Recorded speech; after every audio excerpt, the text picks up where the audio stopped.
할렐루야. 우리 주 예수 그리스도의 은혜와 평화가 이 예배 이제를 함께하는 여러분들의 삶 가운데 가득하게 되시기를 주의 이름으로 간절히 기원을 드립니다. 오늘 우리는 맥주 감사 주일로 하나님 앞에 모여 예배하고 있습니다. 맥주 감사 주일은 한 해의 절반을 지나고 지난 6개월 동안 함께 하셨던 하나님의 은혜를 감사함으로 고백하는 바로 그런 절기입니다. 지난 6개월 동안 우리가 애써서 살아왔지만 나의 애씀보다 더 놀라운 하나님의 은총이 있었음을 믿음으로 돌아보면서 감사로 고백하는 자리, 그게 바로 이 맥주 감사주일입니다. 여러분, 이 맥주 감사주일 예배하는 이 자리에서 여러분 지난 6개월 동안 함께 하셨던 하나님의 어떤 은혜에 대해서 감사하고 있습니까? 감사의 제목이 있습니까? 아니면 여전히 아직 내 삶에는 여러 가지 문제와 어려움으로 인하여서 감사보다는 입술에서 여러 가지 원망과 불평이 먼저 나오고 있는 것은 아닙니까?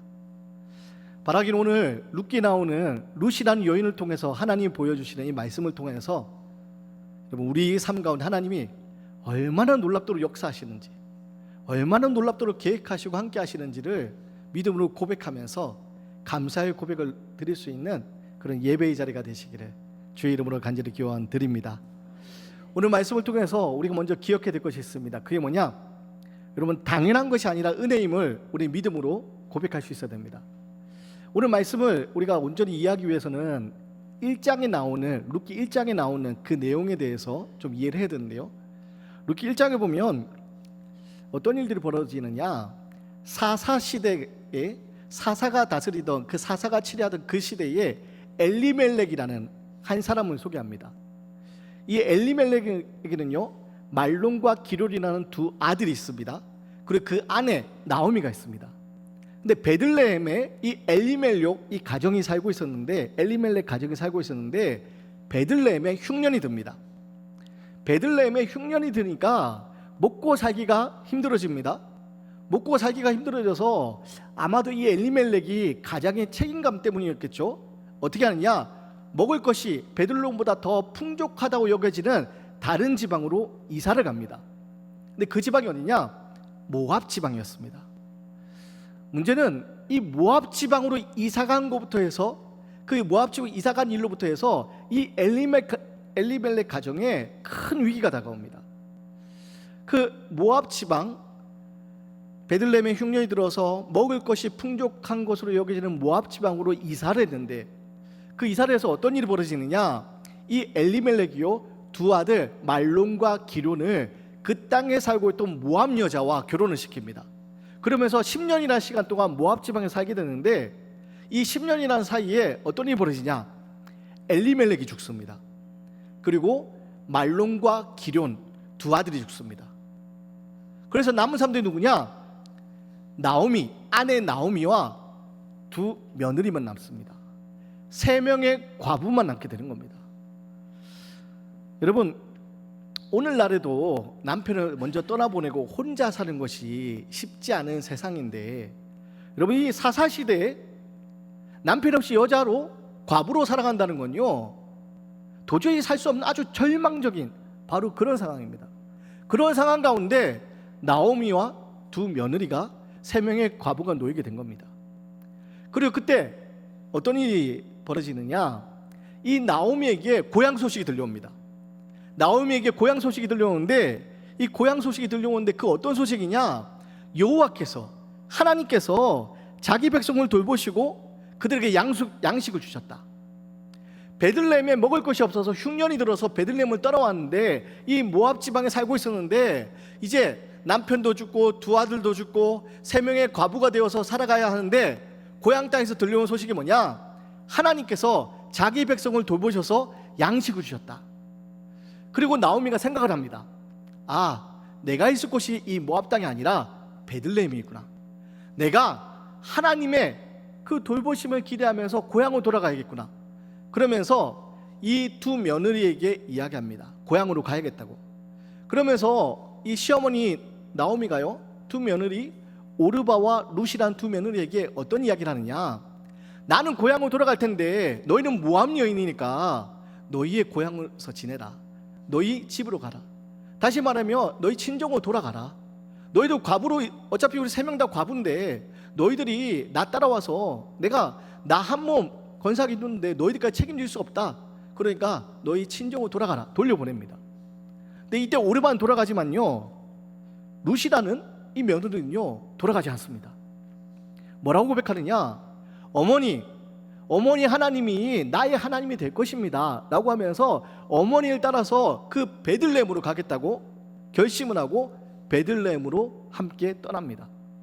그리고 10년 만에 고향으로 돌아온 그 나오미와 며느리 룻의 이야기가 오늘 2장에 펼쳐집니다. 근데 여러분, 10년 만에 고향으로 돌아온 이 나오미와 또 그 며느리 룻의 삶이 어땠을까요?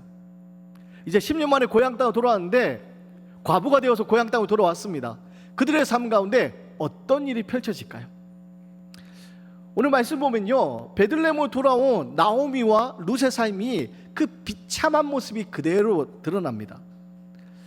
사실 텅 빈 손으로 고향으로 돌아와서 이 두 과부가 할 수 있는 게 아무것도 없습니다.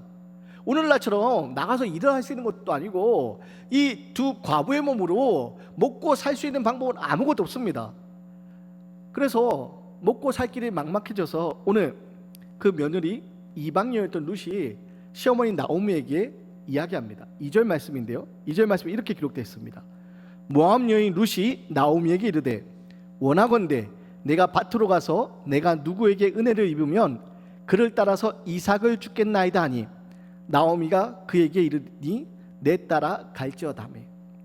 며느리 나오미가 뭐라고 하냐? 어머니, 내가 밭에 가서 이삭을 좀 주워 오겠습니다. 아마 이야기를 듣는 분들은 또 성경에 대한 지식이, 배경 지식이 있으신 분들은 아마 구약 시대에 레위기와 신명기에 나오는 이삭 줍기 그 좋은 그 전통에 대해서 떠올릴지 모르겠습니다. 이스라엘이 가난한 자, 과부들, 고아들을 위해서 그 밭에 추수할 때 그 가난한 자들과 고아와 과부들이 먹고 지낼 수 있도록 일부의 이삭을 남겨놓는 것, 그게 이스라엘의 좋은 율법에 따른 관행이었습니다. 그래서 아마 이 룻이 그런 것을 기대하고 밭에 이삭을 주우러 가겠구나라고 기대한, 그렇게 생각하는 분이 있을 겁니다. 근데 여러분, 앞서 이야기했던 것처럼 지금 시대가 어떤 시대입니까? 사사시대입니다. 사사시대는요, 이스라엘이 영적으로 암흑기를 겪던 시대입니다. 사사시대를 나타내는 특징적인 말이 있습니다. 어떤 말이냐? 각기 자기 소견에 옳은 대로 행하던 시대, 그게 사사시대입니다. 율법은 약해지고 이스라엘의 그 전통은 사라지는 바로 그 시대가 사사시대입니다. 그래서 각기 자기 소견에 옳은 대로 행하면서 사사시대의 내용을 보면요, 자기 이익을 위해서라면 다른 사람들을 죽이는 것도 서슴지 않던 그런 일들이 사사시대에 펼쳐지는, 바로 그게 사사시대입니다. 그런데 여러분 생각해 보세요. 지금 과부입니다. 더군다나 이 룻은 지금 이스라엘 여자도 아닙니다. 모압 여자입니다. 모압 여인이 지금 밭에 이삭을 주러 간다. 그 밭에 이삭을 주러 갔을 때 과연 어떤 일이 펼쳐질지, 그럼 그 누구도 이 룻의 안전을 장담할 수 없습니다. 당시는 법이, 율법이 우선시되는 시대가 아니었기 때문에, 그래서 힘없는 자를 약탈하던 것이 당연하게 여기던 폭력의 시대였기 때문에 룻의 안전을 누구도 장담할 수 없는 바로 그런 시대였습니다. 그런데 그 룻이, 오늘 이방 여인 룻이 오늘 그 밭에 이삭을 주러 나갑니다. 여러분, 이삭을 주러 나가면서 룻이 뭐라고 얘기하냐면 이렇게 얘기합니다. 내가 누구에게 은혜를 입으면 그를 따라서 이삭을 주겠나이다. 룻도 알고 있습니다. 지금 자기가 이삭을 주러 가는 거, 가서 잘못하면 험한 꼴을 당할 수도 있고 잘못하면 큰 위험을 당할 수 있는 거 자기도 알고 있습니다. 자신은 지금 그 밭에 이삭을 줄 아무런 권리도 없다는 거 알고 있습니다. 그래서 이야기합니다. 누군가 나에게 은혜를 베푸면 내 그 은혜에 힘입어서 이삭을 주겠다. 지금 룻은요, 그 시어머니 나오미와 두 과부로서 아무것도 할 수 없는 절망적인 상황 가운데 하루를 살아갈 방법이 없어서, 오늘 하루를 살아갈 방법이 없어서 오늘 하루 생존하기 위해서 어머니, 제가 나가서 밭에 나가서 이삭이라도 주워 오겠습니다. 절박한 마음으로 지금 밭으로 나가는 겁니다. 네, 여러분, 오늘 룻이 했던 이 고백을 우리는 기억할 수 있어야 됩니다. 내가 누구에게 은혜를 입으면 이삭을 주겠습니다. 이게 우리가 바로 맥추감사절에 우리가 회복해야 될 믿음의 고백입니다. 여러분, 지난 6개월의 삶을 한번 돌아볼까요? 우리 지난 6개월의 삶을 돌아보면요, 내가 열심히 땀 흘려서 내가 지금 이 자리에 이르렀다고 그렇게 고백하는 분이 계실지 모릅니다. 지금 노년의 삶이 내가 젊은 시절 열심히 애를 써서 내가 이 노년의 삶이 이렇게 평안하다고 고백하는 분이 계실지도 모릅니다. 지금 내가 누리고 있는 것이 당연하다고 여기는 그런 분이 계실지도 모르겠습니다. 그런데 여러분, 우리가 아침에 눈을 뜰 수 있는 거, 우리가 함께 모여서 예배할 수 있는 거, 여러분 이거 당연한 거 아닙니다. 제가 몇 번 말씀드렸죠. 오늘은 어제 죽어간 누군가가 그토록 바라던 내일이다. 지금 우리에게 주어진 이 자리는요, 당연한 자리가 아니라 하나님의 은총 가운데, 하나님의 은혜 가운데 주어지는 자리입니다. 문제는 우리 이것이 당연하다는 생각 가운데서 이것이 감사한 줄 모르고 감사함을 잃어버리고 살아가는 모습이 있다는 겁니다. 지금 누세계는요, 당연한 것이 아무것도 없습니다. 밭에 나가서 이삭을 줍는 것조차도 누군가의 은혜에 힘입어서 가능한 일입니다. 룻은 바로 그거 고백하고 있는 겁니다. 오늘을 살아갈 수 있는 힘, 바로 누군가의 은혜 덕분이라고. 그리고 여러분, 이것이 바로 오늘 우리가 당연하다는 생각을 버리고 하나님이 우리에게 베풀어 주신 은혜임을 고백해야 될 믿음의 고백입니다. 영상을 하나 보실 텐데요, 여러분, 유럽이 지난 폭염으로 인해서 엄청나게 많은 사람들이 죽어나가는 그런 안타까운 일들이 일어났지 않습니까? 그래서 지난주 뉴스에 나왔던 한 장면인데요, 우리 영상을 좀 보도록 하겠습니다.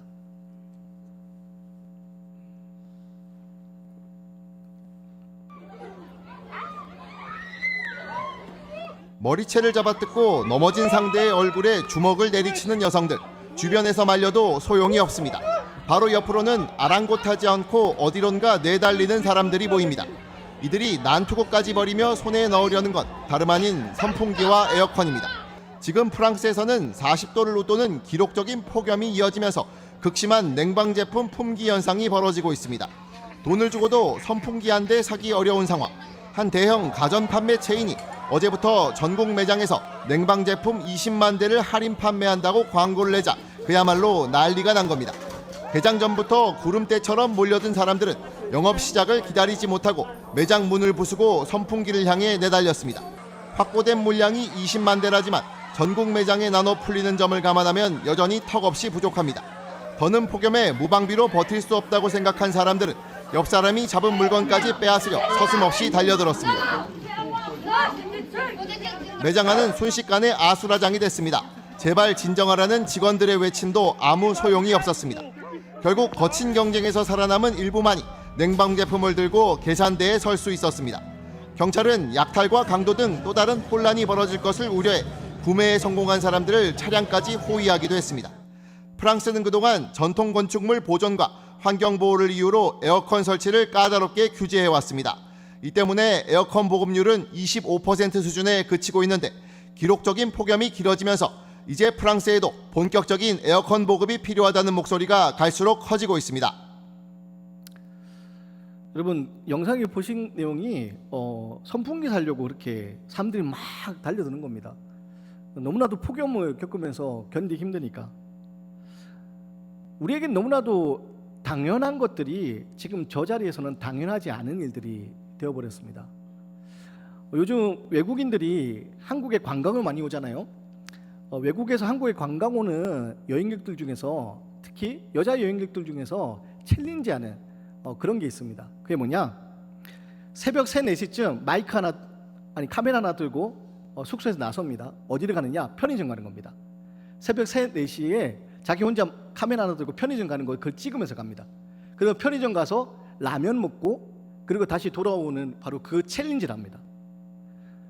여러분, 새벽에 3시, 4시쯤에 여자 혼자 편의점 가서 라면 먹고 오는 거 가능할까요? 안 가능할까요?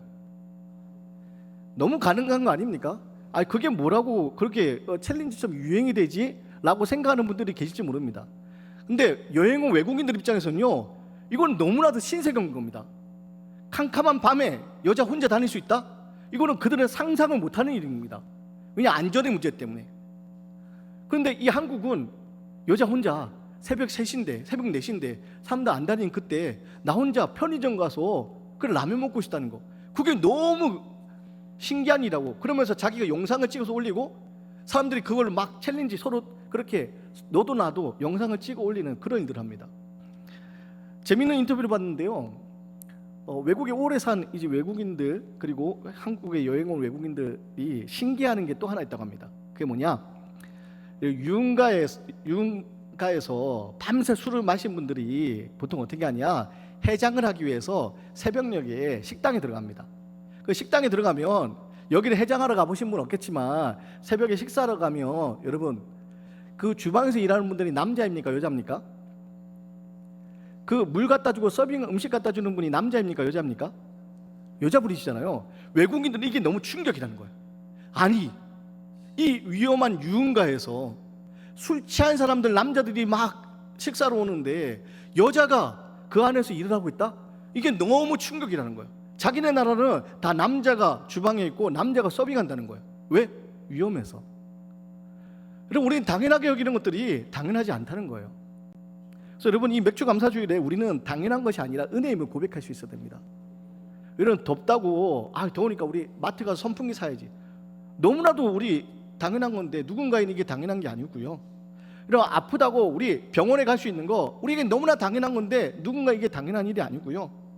여러분 밤늦게 외출할 수 있는 거 이게 우리에겐 당연하지만 누군가에게 당연한 일이 아니라는 겁니다. 그럼 무엇을 말씀드리고 싶으냐? 익숙함은요 자꾸 감사를 잃어버리게 합니다. 지난 6개월의 삶 가운데 하나님 우리에게 베풀어 주신 은혜들이 있습니다. 그게 어느새 익숙함이라는 것에 포장되는 순간 우리는 감사를 잃어버립니다. 여러분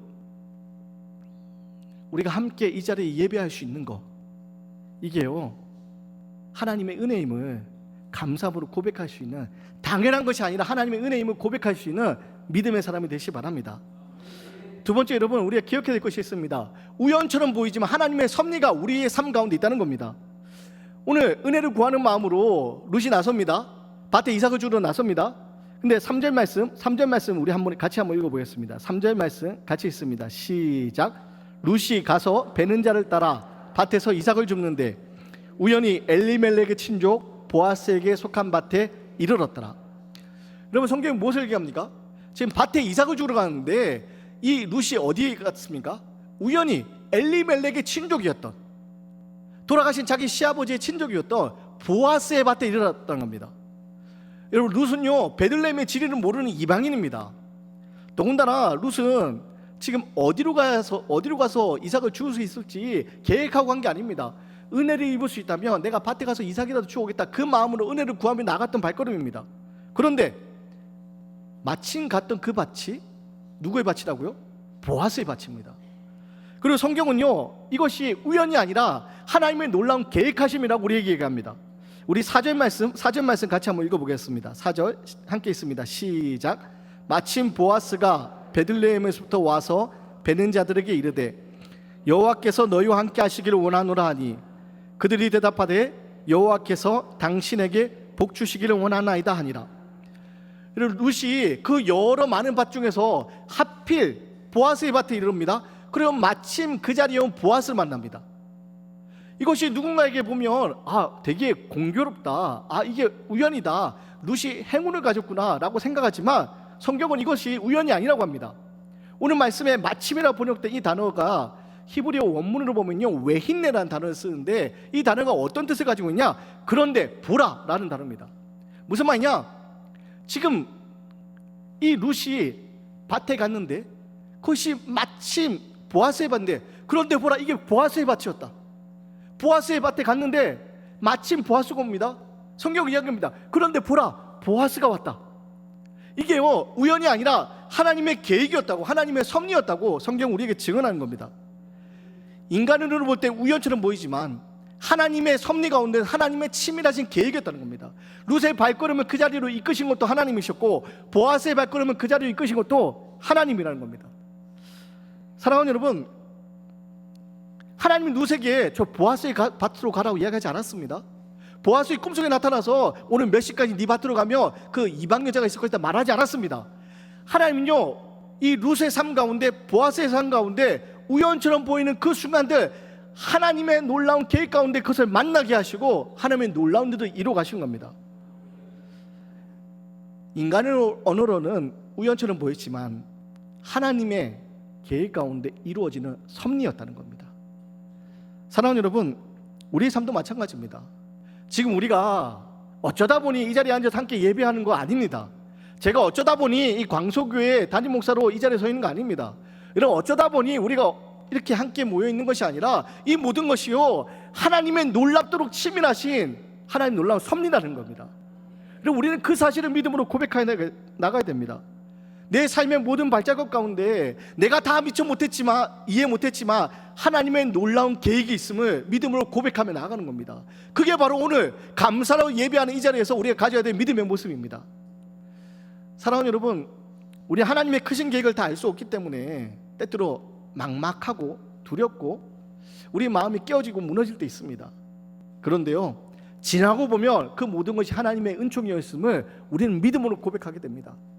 우리는 다 알 수 없지만 하나님은요, 우리의 삶 가운데 가장 좋은 길로, 가장 선한 길로 우리를 인도하시는 분입니다.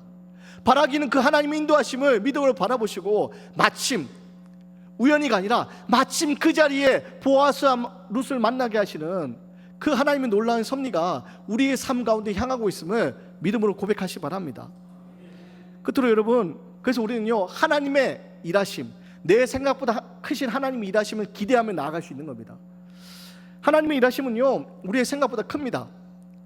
8절부터 13절까지는 보아스가 룻에게 베풀어주는 호의에 대해서 기록되어 있습니다. 보아스가 룻에게 다른 밭으로 가지 말고 내 밭에서 이삭을 주우라고 얘기합니다. 그 일하는 사람들에게 이 룻을 건드리지 말라고 룻을 보호해 줍니다. 여러분, 이 룻이요, 이방 여자인 자기에게 보아스가 베풀어준 호의에 감격하면서 뭐라고 얘기하냐, 이렇게 얘기합니다. 나는 이방 여인이거늘 당신이 어찌하여 내게 은혜를 베풀어 주십니까? 그때 보아스가 뭐라고 얘기하냐, 우리 12절 말씀입니다. 우리 12절 말씀 함께 있습니다. 시작. 여호와께서 내가 행한 일에 보답하시기를 원하며 이스라엘 하나님 여호와께서 그의 날개 아래에 보호를 받으러 온 내게 온전한 상 주시기를 원하노라 하는지라. 여러분, 룻이 아침에 집을 나설 때 가졌던 기대가 뭘까요? 과부들이, 시어머니 과부, 또 자기 과부들이 당장 먹을 것이 없어서 그 시어머니에게, 어머니 내가 밭에 나가서 이삭 좀 주워오겠습니다. 그러면서 집을 나서면서 룻이 기대했던 건 뭘까요? 룻이 기대했던 건요, 운 좋게 밭에 떨어진 이삭을 좀 찾고 그것을 다른 거친 사람들 말고 다른 방해하는 사람들 없이, 자기 괴롭히는 사람 없이, 자기 수치당하지 않고 그 밭에서 이삭을 좀 주워와서 그 어머니와 함께 배고 옳지 않도록 먹을 수 있는 그것을 기대하며 나갔을 겁니다. 룻이 나가면서 기대했던 것은요, 오늘 하루의 양식이었을 겁니다. 그런데 여러분, 하나님이 준비하신 건요, 오늘 하루의 양식 정도가 아닙니다. 어떤 일이 벌어지냐, 여러분, 이후의 말씀 보면요, 이 룻은요, 보아스와 결혼합니다. 이 룻은 보아스와 결혼해서 어떻게 합니까? 오벳을 낳습니다. 그리고 오벳은 또 누구를 낳느냐? 이새를 낳습니다.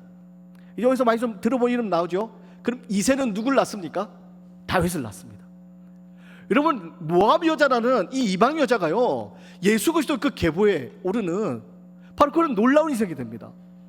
남편이 죽고 과부인 시어머니를 따라서 베들레헴으로, 다른 지방으로 이렇게 따라왔던, 두려운 가운데 나왔던 이 룻이요, 보아스를 만나서 예수 그리스도의 계보에 오르는 놀라운 삶이 됩니다. 사랑하는 여러분, 룻은 오늘의 일용할 양식을 구하면서 집을 나섰을 겁니다. 그런데 하나님은요, 그것과는 비교도 안 되는 놀라운 일들을 예비하셨고 이 룻에게 놀라운 일을 부어주신 겁니다. 성경 우리에게 무엇을 얘기합니까? 하나님은 우리의 기대보다 더 놀라운 일을 계획하시고 그것을 이루어 가시는 분이라는 겁니다. 사랑하는 여러분, 그렇기 때문에 우리는요, 오늘 이 자리에서 믿음으로 새롭게 꿈꾸며 나아갈 수 있는 겁니다. 지난 6개월의 삶을 돌아볼 때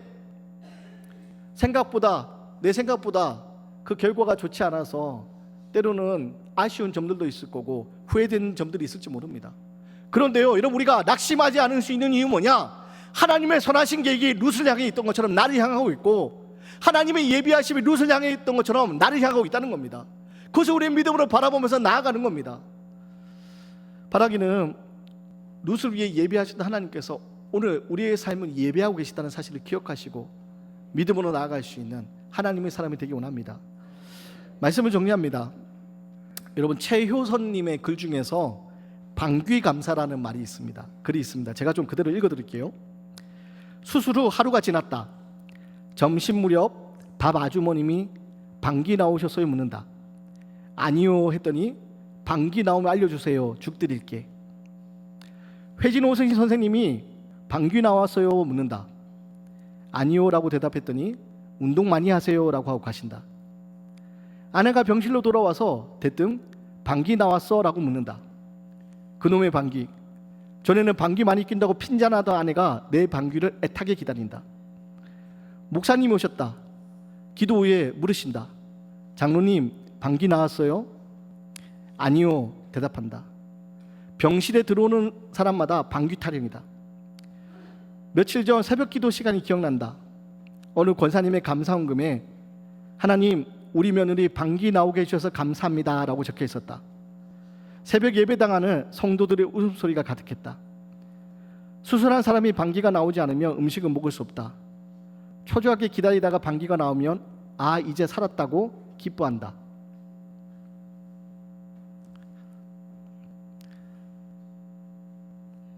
네, 이렇게 갑자기 생각지 못한 일들이 일어나지만 허구한 날 누구는 방귀를 뀌지만 그것이 중요한지 모르며 살아간다. 내가 당연한 것으로 여기는 일들이 누군가에게는 말할 수 없는 감사거리가 된다. 자녀들이 건강한 것, 남편이 출근하는 것, 군대 간 아들이 제대에 돌아오는 것 감사고, 계절의 변화 가운데 푸른 하늘, 뭉게 구름에 억새가 어우러진 아름다운 제주에 산다는 것이 감사다.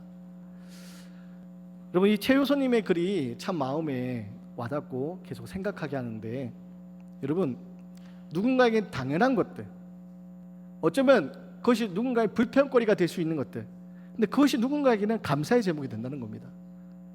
여러분, 오늘 우리는 어떻습니까? 우리는 어떤 고백으로 나아갑니까? 오늘 맥주 감사주일에 여러분, 우리는 감사로 고백하고 나아가고 있습니까?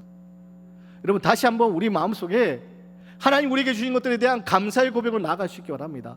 그래서 우리를 위해 예비하신 하나님의 놀라운 일들을 믿음으로 선포하고 그것을 열매 맺어갈 수 있는 믿음의 삶이 되시기를 주의 이름으로 간절히 기원 드리겠습니다.